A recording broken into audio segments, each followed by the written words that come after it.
Bonjour Nicolas, bonjour à toutes et à tous. Dans la perspective de la fête de Sukkot, j'aimerais partager avec vous une réflexion sur la fête des toutes les fêtes. La fête de toutes les fêtes, c'est la fête de Souka, la fête de Sukkot. Un peu comme on voit à propos de Kippour, qui est Shabbat, Shabbaton, le Shabbat des Shabbatot, même si on retrouve ce vocable Shabbat, Shabbaton, le Shabbat des Shabbatot pour tous les Shabbatot, il n'en reste pas moins que pour la fête de Sukkot, il y a vraiment quelque chose de particulier. En effet, pour chaque fête, on se souhaite Hag Sameach. Hag, ça vient du langage de la fête, Sameach, joyeux. Que cette fête soit joyeuse. En hébreu, le mot Hag est masculin. C'est pour ça que c'est Sameach et pas Smecha. Premier point. C'est la fête par excellence, comme on le voit dans le livre des rois, comme on le voit dans la Mishnah. Quand on parle de la fête, Hag, c'est la fête de Sukkot. D'un autre côté, alors que Pessah, c'est le temps de notre liberté, Zman Chirotenu.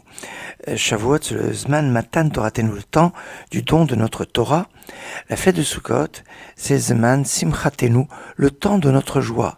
Or la joie, la fête, est là vraiment d'une façon très présente.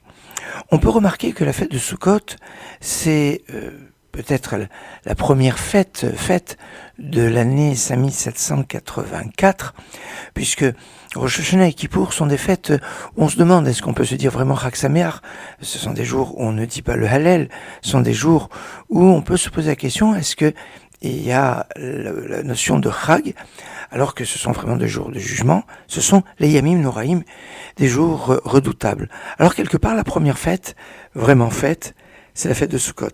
Toutefois, si on considère d'après les mois qui commencent à partir du mois de Pessah, qui est le premier mois de l'année, comme on le voit dans le 12e chapitre de Shemot, à Chodesh Hazelachem Rosh Chodashim, ce mois sera pour vous le premier des mois, il s'agit du mois de Nissan, le mois où il y a la fête de Pessah.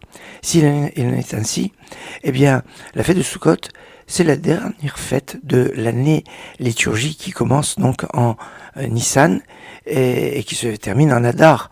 On pourrait dire qu'après toute la série des fêtes de la Torah, qui vont passer par Pessah, Pâques, Shavuot, Pentecôte, Rosh Hashanah et Kippour qui ont un statut un peu spécial, et Sukkot, la fête des cabanes, eh bien, toutes les fêtes de la Torah sont passées.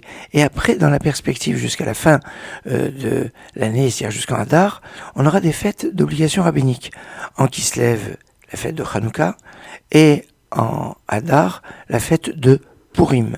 Alors, Hanouka et Purim sont institutions rabbiniques, ça se trouve à la fin, ça se trouve dans la période de l'hiver et puis de la fin de l'hiver, alors que toutes les autres fêtes, les fêtes de la Torah, commencent au printemps et finalement vont couvrir toute la période de l'été jusqu'en automne. Et la dernière, c'est la fête de Sukkot qui, peut-être, aurait dû être avant. Parce que, quelque part, la fête de Sukkot marque la résidence des enfants d'Israël dans le désert pendant 40 ans, alors que les autres faits sont dans la première année de la sortie d'Égypte, ça dure un an, les plaies d'Égypte et pour sortir d'Égypte, tout ça dure un an.